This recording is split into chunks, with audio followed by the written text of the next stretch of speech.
Erostratus. You really have to see men from above. I put out the light and went to the window. They never suspected for a moment you could watch them from up there. They're careful of their fronts, sometimes of their backs, but their whole effect is calculated for spectators of about 5 feet 8.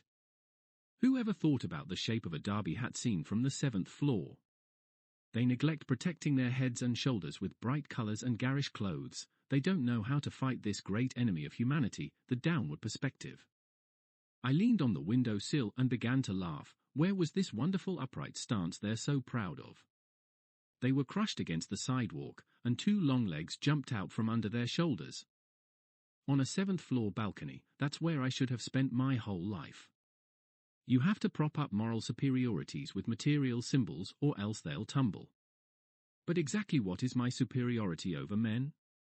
Superiority of position, nothing more. I have placed myself above the human within me, and I study it. That's why I always liked the towers of Notre Dame, the platforms of the Eiffel Tower, the Sacré-Cœur, my 7th floor on the Rue de Lambert. These are excellent symbols. Sometimes I had to go down into the street. To the office, for example. I stifled. It's much harder to consider people as ants when you're on the same plane as they are. They touch you. Once I saw a dead man in the street. He had fallen on his face. They turned him over, he was bleeding. I saw his open eyes and his cockeyed look and all the blood. I said to myself, it's nothing, it's no more touching than wet paint. They painted his nose red, that's all.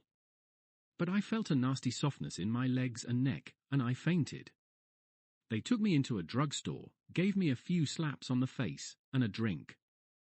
I could have killed them. I knew they were my enemies, but they didn't know it. They liked each other, they rubbed elbows, they would even have given me a hand, here and there, because they thought I was like them. But if they could have guessed the least bit of the truth, they would have beaten me. They did later, anyhow. When they got me and knew who I was, they gave me the works. They beat me up for 2 hours in the station house. They slapped me and punched me and twisted my arms. They ripped off my pants, and to finish, they threw my glasses on the floor, and while I looked for them, on all fours, they laughed and kicked me. I always knew they'd end up beating me. I'm not strong, and I can't defend myself. Some of them had been on the lookout for me for a long time, the big ones. In the street, they'd bump into me to see what I'd do. I said nothing. I acted as if I didn't understand. But they still got me. I was afraid of them. It was a foreboding. But don't think I didn't have more serious reasons for hating them. As far as that was concerned, everything went along much better starting from the day I bought a revolver. You feel strong when you assiduously carry on your person something that can explode and make a noise. I took it every Sunday. I simply put it in my pants pocket and then went out for a walk, generally along the boulevards.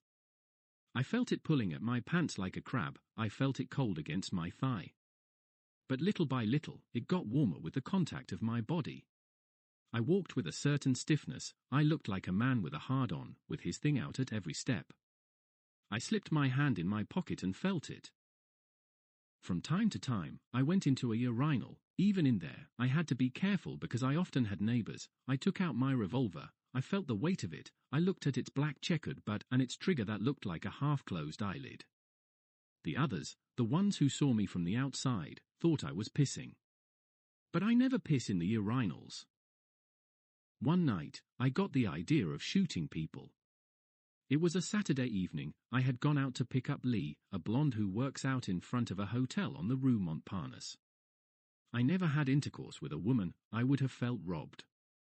You get on top of them, of course, but they eat you up with their big hairy mouth, and, from what I hear, they're the ones, by a long shot, who gain on the deal. I don't ask anybody for anything, but I don't give anything, either. Or else I'd have to have a cold, pious woman who would give in to me with disgust. The first Saturday of every month, I went to one of the rooms in the Hotel Duquesne with Lee. She undressed, and I watched her without touching her. Sometimes I went off in my pants all by myself, other times I had time to get home and finish it.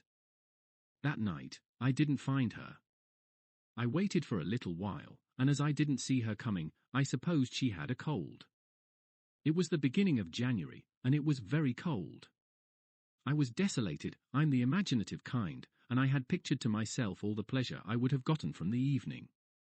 On the Rue Odessa, there was a brunette I had often noticed, a little ripe but firm and plump. I don't exactly despise ripe women. When they're undressed, they look more naked than the others. But she didn't know anything of my wants, and I was a little scared to ask her right off the bat. And then, I don't care too much for new acquaintances. These women can be hiding some thug behind a door, and after, the man suddenly jumps out and takes your money. You're lucky if you get off without a beating. Still, that evening, I had nerve. I decided to go back to my place, pick up the revolver, and try my luck. So when I went up to this woman, 15 minutes later, my gun was in my pocket, and I wasn't afraid of anything. Looking at her closely, she seemed rather miserable. She looked like my neighbor across the way, the wife of the police sergeant, and I was very pleased because I'd been wanting to see her naked for a long time. She dressed with the window open when the sergeant wasn't there, and I often stayed behind my curtain to catch a glimpse of her. But she always dressed in the back of the room. There was only one free room in the Hotel Stella, on the 5th floor. We went up. The woman was fairly heavy and stopped to catch her breath after each step. I felt good. I have a wiry body, in spite of my belly, and it takes more than 5 floors to wind me. On the 5th floor landing, she stopped and put her right hand to her heart and breathed heavily. She had the key to the room in her left hand. "It's a long way up," she said, trying to smile at me. Without answering, I took the key from her and opened the door. I held my revolver in my left hand, pointing straight ahead through the pocket, and I didn't let go of it until I switched the light on. The room was empty. They had a little square of green soap on the wash basin, for a one-shot. I smiled. I don't have much to do with bidets and little squares of soap. The woman was still breathing heavily behind me, and that excited me. I turned. She put out her lips towards me. I pushed her away. "Undress," I told her. There was an upholstered armchair. I sat down and made myself comfortable. It's at times like this I wish I smoked. The woman took off her dress and stopped, looking at me distrustfully. "What's your name?" I asked, leaning back. "Renee." "All right, Renee, hurry up."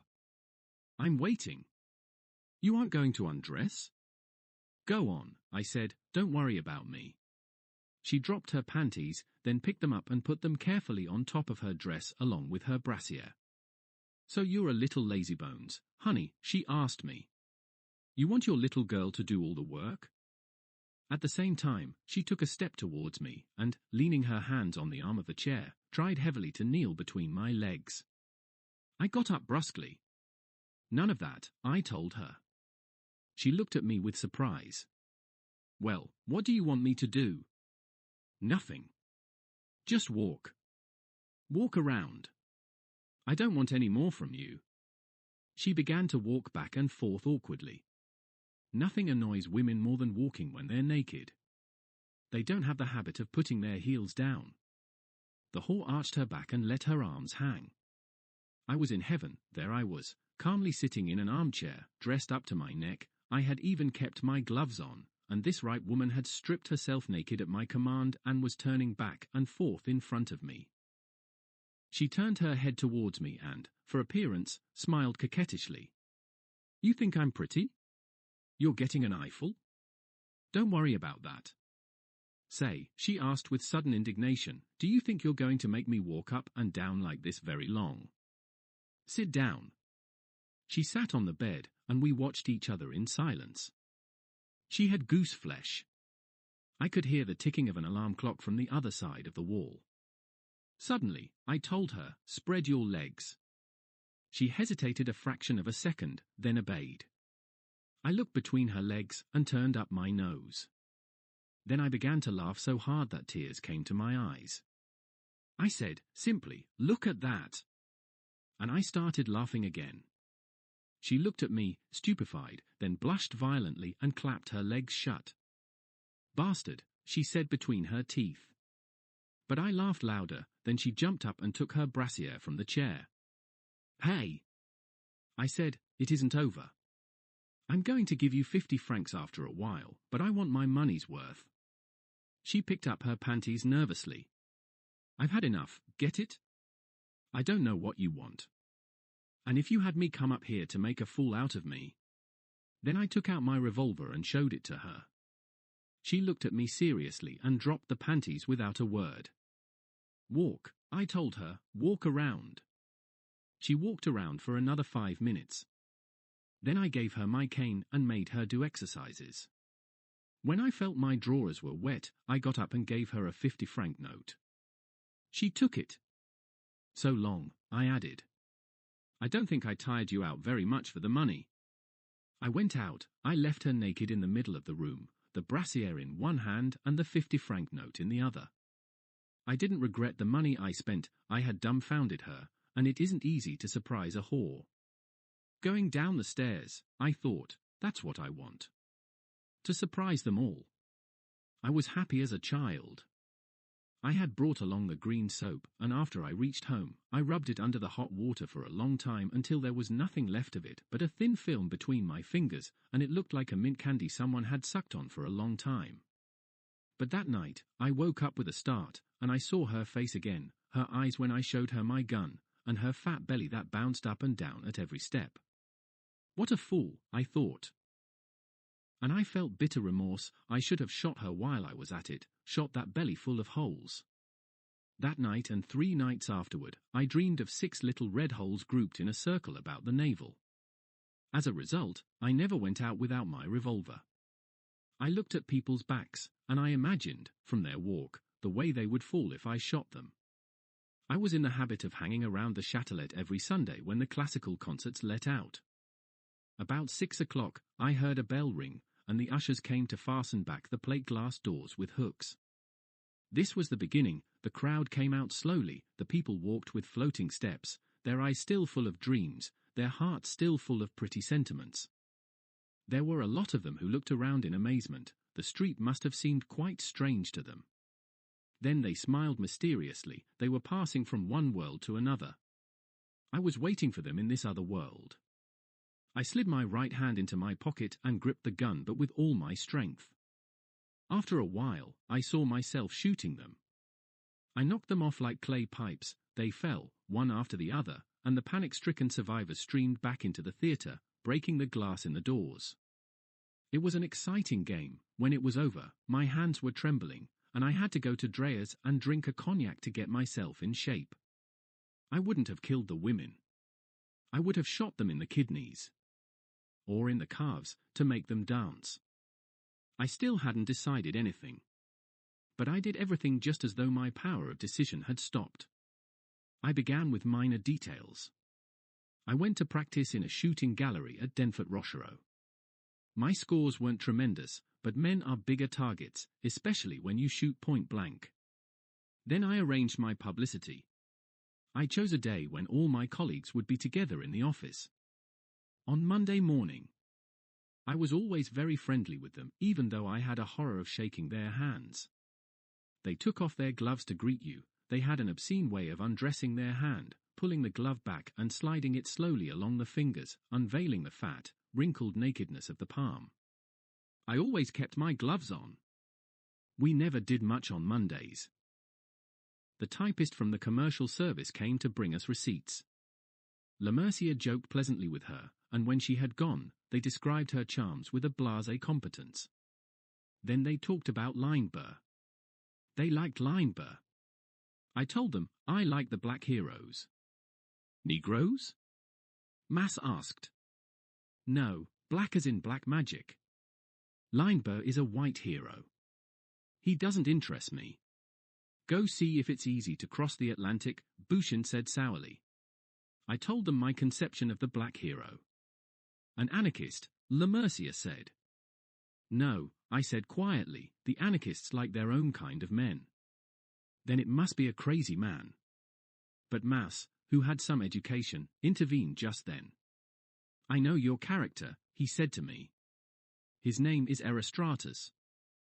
He wanted to become famous, and he couldn't find anything better to do than to burn down the Temple of Ephesus, one of the 7 wonders of the world.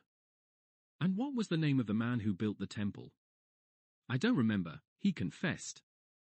I don't believe anybody knows his name. But you remember the name of Erostratus? You see, he didn't do things out too badly. The conversation ended on these words, but I was quite calm. They would remember it when the time came. For myself, who, until then, had never heard of Erostratus, this was encouraging. He had been dead for more than 2,000 years, and his act was still shining like a black diamond. I began to think that my destiny would be short and tragic. First, it frightened me, but I got used to it. If you look at it a certain way, it's terrible, but on the other hand, it gives the passing moment considerable force and beauty. I felt a strange power in my body when I went down into the street. I had my revolver on me, the thing that explodes and makes noise. But I no longer drew my assurance from that, it was from myself. I was a being like a revolver, a torpedo, or a bomb. I too, one day at the end of my somber life, would explode and light the world with a flash as short and violent as magnesium. At that time, I had the same dream several nights in a row. I was an anarchist.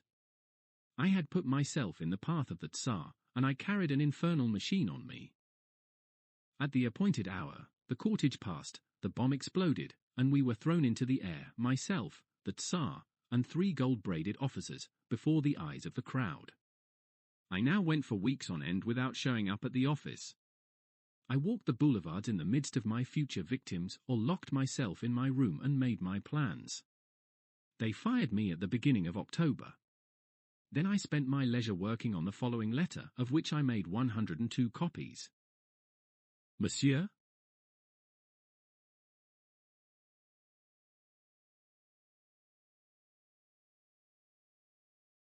You are a famous man, and your works sell by the thousands.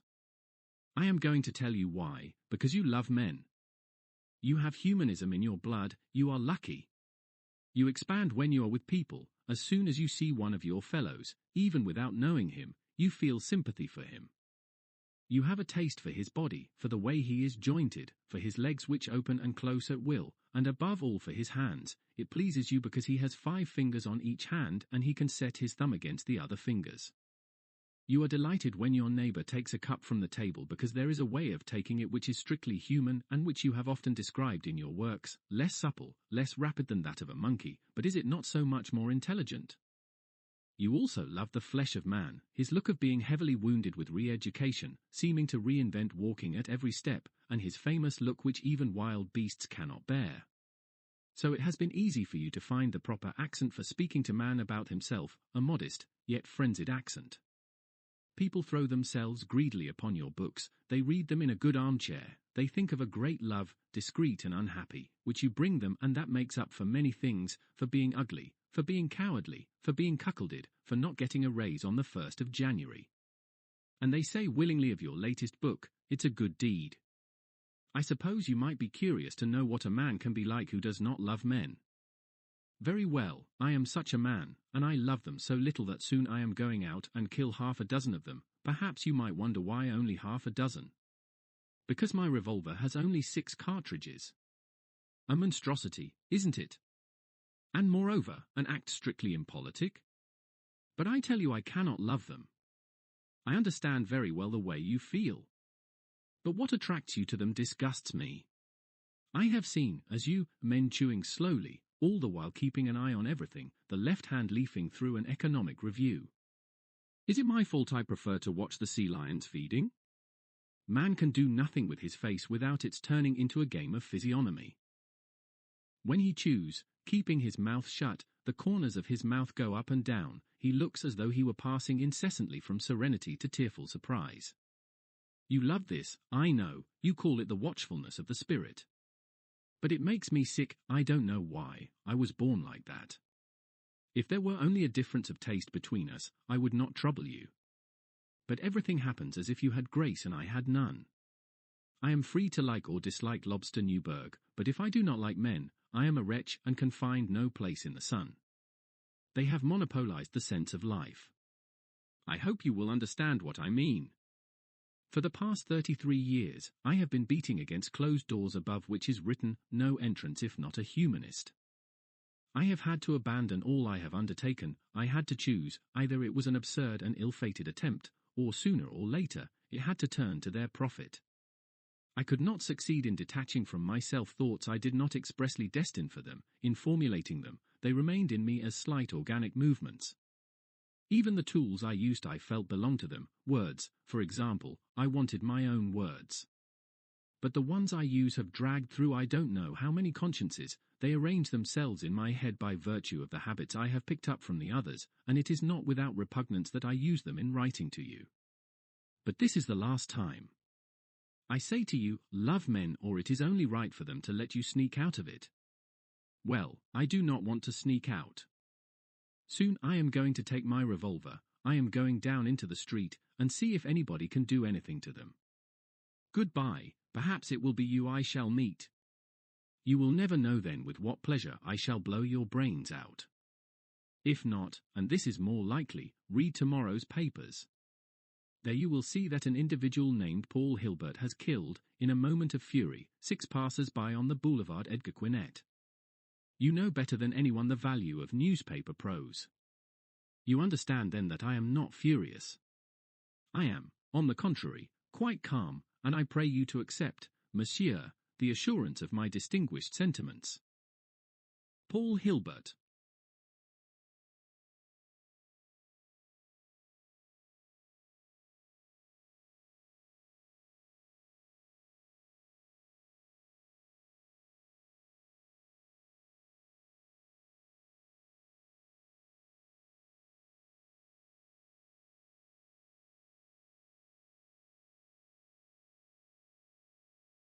I slipped the 102 letters into 102 envelopes, and on the envelopes I wrote the addresses of 102 French writers. Then I put the whole business in my table drawer along with 6 books of stamps.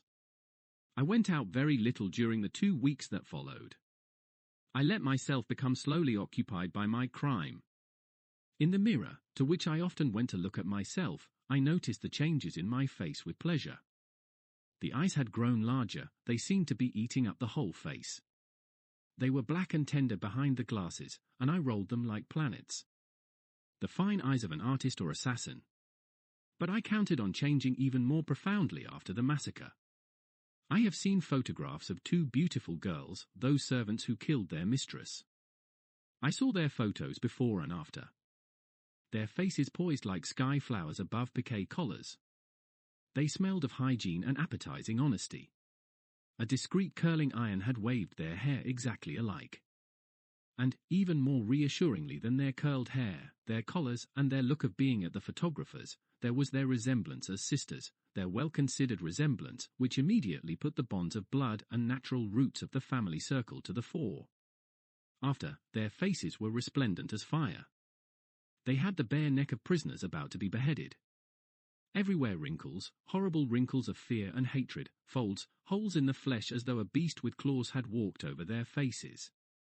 And those eyes, always those black, depthless eyes, were like mine. Yet they did not resemble one another. Each one, in her own way, bore the memory of the common crime. If it is enough, I told myself, for a crime which was mostly chance, to transform these orphans' faces, what can I not hope for from a crime entirely conceived and organized by myself? It would possess me, overturning my all-too-human ugliness, a crime, cutting the life of him who commits it in 2. There must be times when one would like to turn back, but this shining object is there behind you, barring the way. I asked only an hour to enjoy mine, to feel its crushing weight. This time, I would arrange to have everything my way. I decided to carry out the execution at the top of the Rue Odessa. I would profit by the confusion to escape, leaving them to pick up their dead.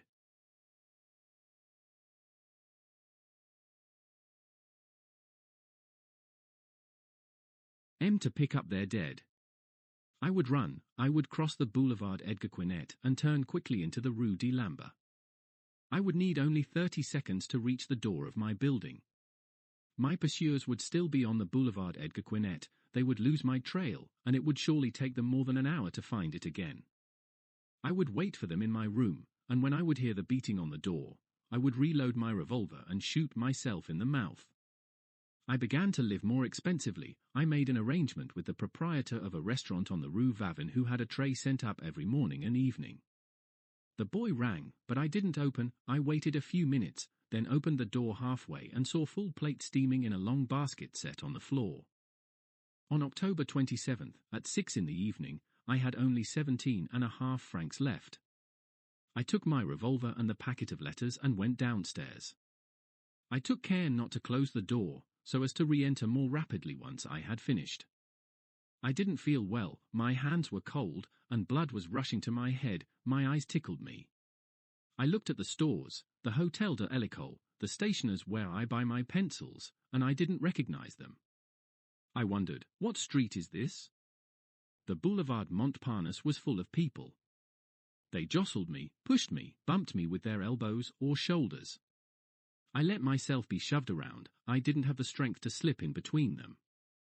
Suddenly, I saw myself in the heart of this mob, horribly alone and little. How they could have hurt me if they wanted. I was afraid because of the gun in my pocket.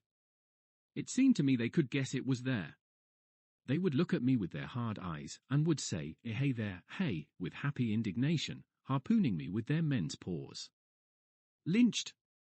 They would throw me above their heads, and I would fall back in their arms like a marionette. I thought it wiser to put off the execution of my plan until the next day.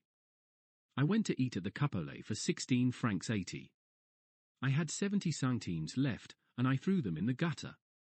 I stayed 3 days in my room, without eating, without sleeping. I had drawn the blinds, and I didn't dare go near the window or make a light.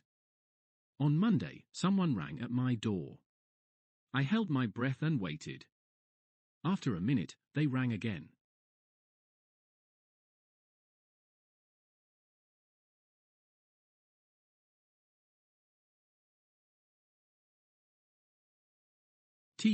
They rang again. I went on tiptoe and glued my eye to the keyhole. I could only see a piece of black cloth and a button. The man rang again and then went away. I don't know who it was. At night, I had refreshing visions, palm trees, running water, a purple sky above a dome.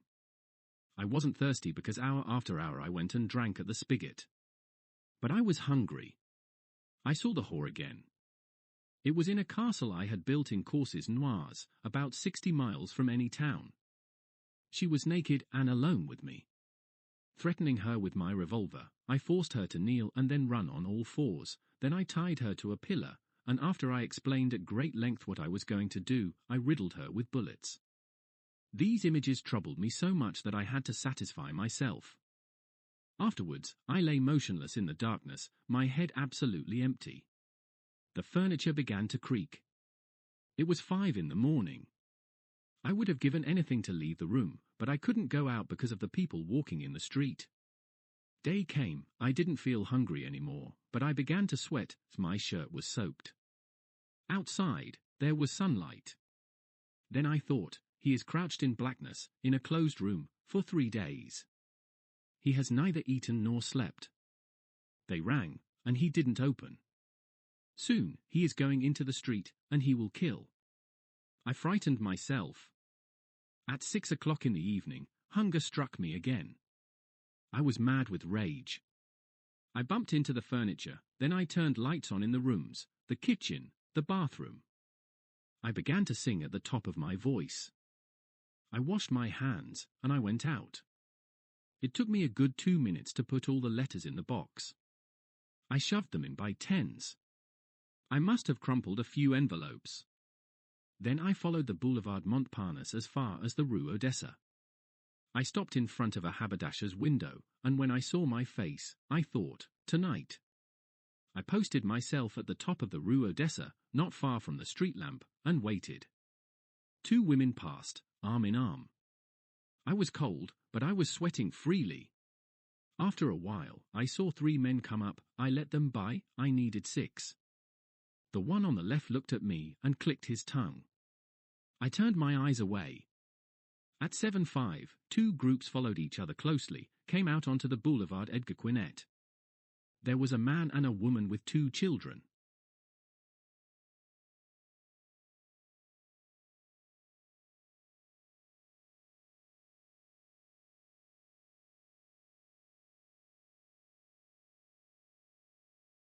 Here was a man and a woman with 2 children. Behind them came 3 old women. I took a step forward. The woman looked angry and was shaking the little boy's arm. The man drawled, "What a little bastard he is." My heart was beating so hard it hurt my arms. I advanced and stood in front of them, motionless. My fingers, in my pocket, were all soft around the trigger. "Pardon," the man said, bumping into me. I remembered I had closed the door of the apartment, and that provoked me. I would have to lose precious time opening it. The people were getting further away. I turned around and followed them mechanically. But I didn't feel like shooting them anymore. They were lost in the crowd on the boulevard. I leaned against the wall. I heard 8 and 9 o'clock strike. I repeated to myself, why must I kill all these people who are dead already, and I wanted to laugh. A dog came and sniffed at my feet. When the big man passed me, I jumped and followed him. I could see the fold of his red neck between his derby and the collar of his overcoat. He bounced a little in walking and breathed heavily. He looked husky. I took out my revolver. It was cold and bright. It disgusted me. I couldn't remember very well what I was supposed to do with it. Sometimes I looked at it, and sometimes I looked at his neck. The fold in the neck smiled at me like a smiling, bitter mouth. I wondered if I wasn't going to throw my revolver into the shore. Suddenly, the man turned around and looked at me, irritated. I stepped back. "I wanted to ask you." He didn't seem to be listening. He was looking at my hands. "Can you tell me how to get to the Rue de la Gate?" His face was thick, and his lips trembled. He said nothing. He stretched out his hand. I drew back further and said, "I'd like." Then I knew I was going to start screaming. I didn't want to. I shot him 3 times in the belly. He fell with an idiotic look on his face, dropped to his knees, and his head rolled on his left shoulder. "Bastard," I said, "rotten bastard." I ran. I heard him coughing. I also heard shouts and feet clattering behind me. Somebody asked, "Is it a fight?" Then right after that, someone shouted, "Murder! Murder!" I didn't think these shouts concerned me. But they seemed sinister, like the sirens of the fire engines when I was a child.